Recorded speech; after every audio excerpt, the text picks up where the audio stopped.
गुजरात महाराष्ट्र सीमेवर 1 कोटींचे डिझेल आणि गॅस साठा जप्त. पुरवठा विभागाचा मोठा सर्जिकल स्ट्राईक. गुजरात राज्यामधून महाराष्ट्रात होणाऱ्या इंधन आणि एलपीजी गॅसच्या आंतरराज्यीय तस्करीचा अन्न व नागरी पुरवठा विभागाच्या राज्यस्तरीय दक्षता पथकाने पर्दाफाश केलाय. पथक प्रमुख माननीय श्री चंद्रकांत डांगे यांना मिळालेल्या एका गुप्त माहितीच्या आधारे धुळे हायवेवरील दहिवल गाव येथील धाब्यांच्या मागे सुरू असलेल्या अवैध अड्ड्यावर धडक छापा टाकून तब्बल 1,55,95,114 रुपयांचा मुद्देमाल जप्त करण्यात आलाय. या ऐतिहासिक कारवाईत 17.420 मेट्रिक टन एलपीजी गॅससह टँकर किंमत 55 लाख रुपये, 35 KL डिझेलसह दुसरा टँकर किंमत 76 लाख रुपये, एक बोलेरो पिकअप, एक आयशर ट्रक आणि 130 व्यावसायिक गॅस सिलेंडर्स हस्तगत करण्यात आले आहेत.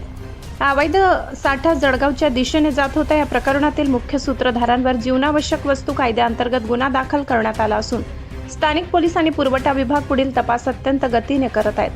या धडक कारवाईत राज्य दक्षता पथकातील सीधा वाटप निरीक्षक अमोल बुरटे, राजेश सोरते, राहुल इंगडे, पवन कुंबले, रवींद्र राठोड, दीपेंद्र परुडेकर, राजीव भेले, देवानंद थोरवे तसेच सहाय्यक जिल्हा पुरवठा अधिकारी अर्चना भगत, पुरवठा निरीक्षण अधिकारी विशाल कांगणे, मंडळ अधिकारी सुनीता साळुंके आणि हेमंत लोंढे सहभागी होते. अशा प्रकारच्या अवैध तस्करांवर यापुढेही कठोर कारवाई केली जाईल असा सज्जड इशारा श्री चंद्रकांत डांगे यांनी दिलाय. प्रतिनिधी जयेश पाटील, नंदुरबार.